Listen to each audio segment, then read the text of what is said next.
We are barely into the new year, and already at least 3 JOANN stores are slated to close permanently. Welcome to the Sew and Report Live channel. I am Jen. It's been a hot second since I've done anything over here, but I wanted to give everyone an update because I've been getting news alerts about JOANN Fabrics, and post-bankruptcy last year, I don't know. Things are looking pretty dicey for the retail chain because 3 stores in all different states are going to be closing at the beginning of this year, 2025. By the way, I hope everyone's having a good start to the new year. Safe, happy holiday season. So we're going to be taking a look at what's going on. Also later on in this video, I'll be talking a little bit more about the direction of this channel. So stay tuned to the end. All right, so the first store closing is in Hermitage, Pennsylvania.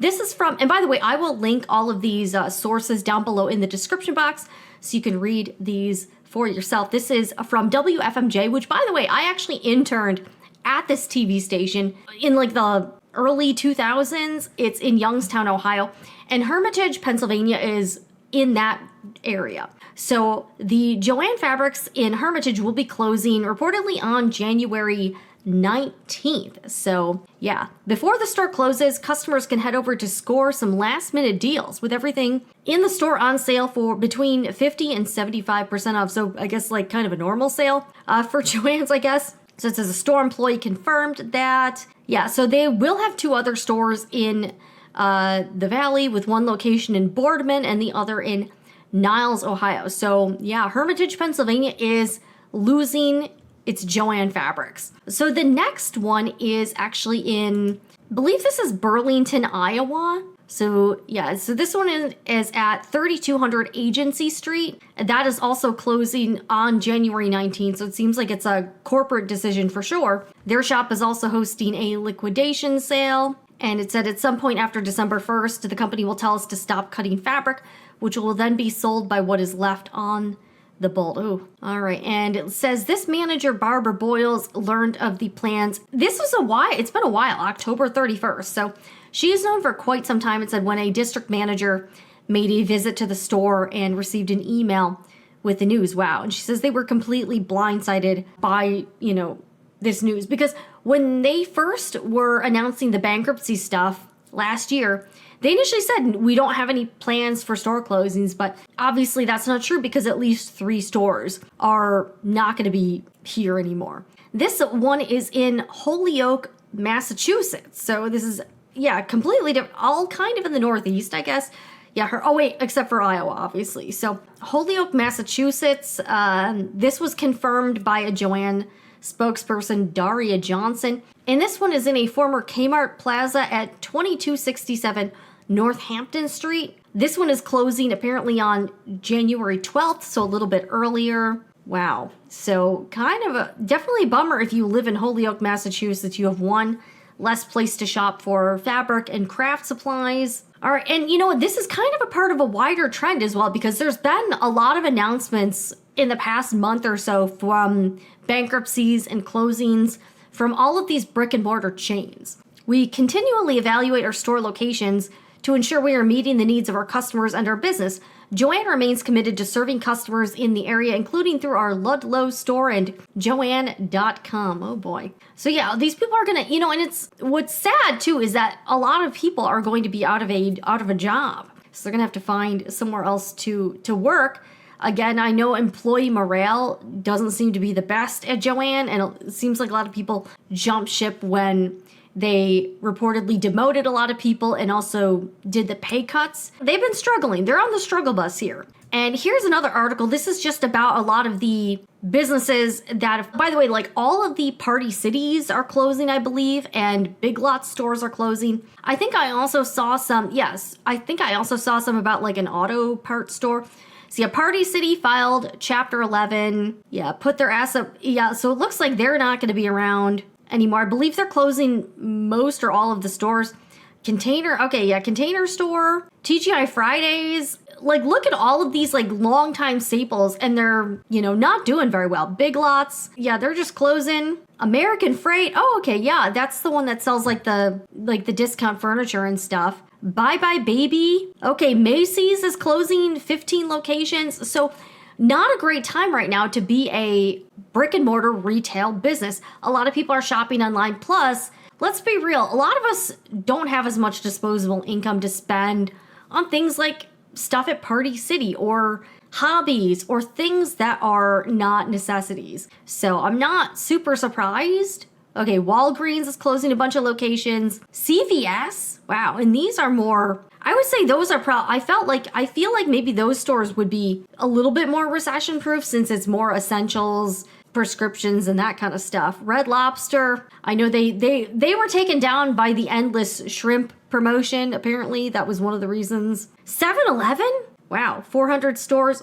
Okay, yeah, JOANN. So yeah, they are okay, wait, is JOANN closing a store? All right. Okay, this just lists their locations. I don't know if those are closing. I don't think those are closing.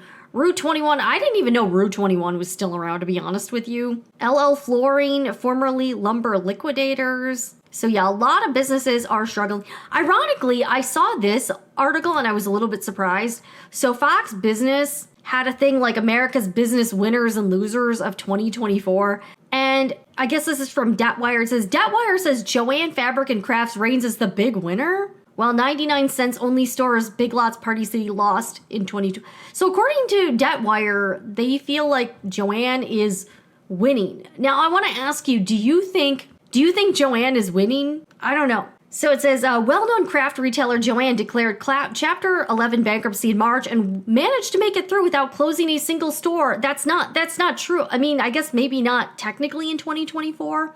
So maybe they're using like a technicality because they are closing at least 3 stores at the very beginning of 2025. So I guess technically they didn't close in 2024, but without closing a single store and cutting in half its $1 billion debt. This is a company that saw a big increase in its revenues as a result of the pandemic. More people were at home doing crafts, buying all the products that JOANN sells, but those revenues have since normalized to sort of the normal post-pandemic level. Whereas we've seen shopping habits change, less people in stores, expenses increasing, Debtwire head of legal Sarah Foss told Fox News. So how does this make them a winner if they're getting less people shopping with them? I don't know. That doesn't make a lot of sense to me. I mean, I guess they did reduce the debt, but they're not doing as well with the gross sales. With JOANN really just eliminating the massive amount of debt, its debt burden was key for the company. And I think it's really just a restructuring like this that gives some kind of hope to the retail sector. Yeah, I'm not sure if I would personally say that JOANN Fabrics was winning. Let me know down in the comments, do you think JOANN Fabrics is winning right now in terms of being a business? Because I could kind of disagree. I don't know. Okay, the other thing I want to address is this channel, Sewing Report Live. If you've been around for a while, I've had kind of a long history with trying to do live streams. I have another main channel called the Sewing Report, and I had been experimenting with live streams on that channel for a while. Like I did live streams on there for quite some time, but what was happening, and I had consulted with somebody about the channel, and I was advised to not do live streams on the main Sewing Report channel. Like I would do, it seemed like at certain points of time with YouTube, you could do live streams and it didn't really affect the performance of the channel. And for a while, like I was doing live streams pretty regularly and they were doing well on the channel, but my other content was also doing good too. So it seemed like during certain eras of YouTube, now the platform changes a lot, the algorithm, what they prioritize. It's gone through a lot of different phases. I've been on YouTube for about 8 years, so I've been here for a bit. I would say the last few years, I was definitely noticing the live streams on the main Sewing Report channel were definitely not good. It was not conducive to the other types of videos I typically do on the channel, which is just more straight up sewing, embroidery, crafting type stuff. So I was advised to stop doing live streams on that channel. And I was like, okay, so maybe I'll do them on a separate channel. So I started this channel, Sewing Report Live. At first, I started doing like just sewing live streams where I was just kind of talking, chatting, making something. And then I kind of got more into like sewing news and updates on what's going on within our community and within the industry. And that content on the live channel is actually done for a while, it was actually doing pretty well. I started reporting on the JOANN bankruptcy and just other like stuff that we like to talk about, like the water cooler talk. And I wanted this to be a place where we could discuss what was happening. Yeah, I'm not sure. Maybe there was a change in the algorithm. I don't know. But it seems like sometimes I would say the last 3 or 4 months, the live stream numbers have just not been great. I'm very transparent here. I will tell you what's going on. I'm pretty unfiltered, and that's what I really like doing here on YouTube, sharing everything. So I took a little bit of a breather over the holidays. I was kind of feeling at a bit of a crossroads with what I was doing on Sewing Report Live. The other thing is that the live stream software tool I use, the price got jacked up to where I could just no longer justify. It was going to be like $827 a year, which is crazy for what it is. I was using StreamYard. I have definitely ditched that company because, yeah, this channel doesn't make that much money, in all honesty. I've had some pretty good outlier, performers in terms of videos or in terms of live streams, but I switched to something called Streamlabs. I have to take some time and figure out how to use it. So currently I'm kind of in between streaming tools. And so I will be doing live streams. I just have to figure out what works best for the live streams. My thought right now, I do need to kind of revamp, I think, for this year. I would like to put out more content on the main Sewing Report channel. This channel, I feel like, would be good for kind of news updates. I will probably do more standalone videos like this versus live streams. I do think maybe that might be easier for people watching. Instead of watching live stream replays with the chat and everything, maybe viewers would be more conducive to watching, recorded videos, again, without the chit chat and comments and all that. So I don't know. The other thing I was thinking is that maybe I will also use this channel to do more behind the scenes type stuff, like kind of sharing things about the channel or talking about YouTube or content creation, influencer stuff, business things with the Etsy shop. So let me know what you think about that idea. More like kind of a BTS about what it's like to operate this whole thing. So let me know what you think about that. It would be more like on the fly stream of consciousness type stuff. And then I would also do live streams, but for more important things. So going live only if I really felt like there was a need to be live. I realize that's ironic to not do live streams on a channel called Sewing Report Live. I totally get that, but I also have to adapt to changes on the platform and also changes, with viewers' habits, and I have to roll with that too. So that's sort of my initial thoughts for maybe making some changes this year, but I wanted to update everyone about the JOANN store closings and also just kind of chat, frankly. So let me know what you think down below in the comments. I thank everyone that supports me here on this channel and on the main Sewing Report channel. Also, I'm going to be putting some new stuff in the Etsy shop soon. So that's another way, if you like the work I'm doing. I try to be very unfiltered and very transparent, authentic, and have some integrity with things I'm promoting. And I don't really do a lot of sponsorship stuff just because I'm honestly kind of over influencer marketing. So maybe if I kind of have a thought in my head about something that's going on, I can just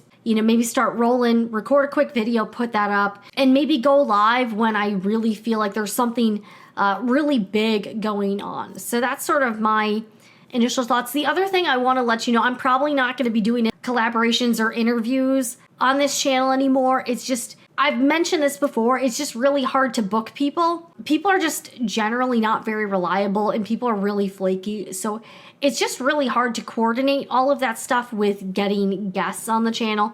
So I'm probably not really going to be doing a lot of that stuff moving forward. So I just wanted to let you all know what is going on. I hope everyone is having a great start to the year. It's probably going to be kind of a wild year. So I'm Jen with Sewing Report Live. Subscribe to this channel if you'd like to get the latest sewing and craft news. And also let me know what you think about some of my plans. This isn't set in stone. I'm just thinking out loud. So I'll see you guys again soon.